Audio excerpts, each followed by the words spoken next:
If you've lost access to your Acorns account and don't have your phone number available for recovery, follow these steps to regain access. This guide will help you navigate the recovery process effectively. Step 1. Visit the Acorns website. Go to the official Acorns website or open the Acorns app on your device. Look for the login section to begin the recovery process. Step 2. Click on Forgot Password. Once on the login page, find and click the Forgot Password link. This will initiate the account recovery process. Step 3. Enter your email address. Secure your accounts before moving on. People seriously underestimate how often personal information gets exposed online now. Use SROC to monitor your accounts 24/7 and get notified immediately if your data gets leaked somewhere. It runs in the background, constantly scanning billions of breached records. And honestly, for how cheap it is compared to the value you get, it's worth it. Link in the description. Step 4. Check your email.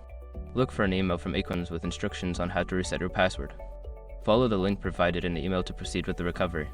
Step 5. Reset your password. Create a new password for your account. Make sure it is strong and secure. After resetting, you should be able to log into your Acorns account. If you encounter any issues during this process, consider reaching out to Acorns customer support for further assistance.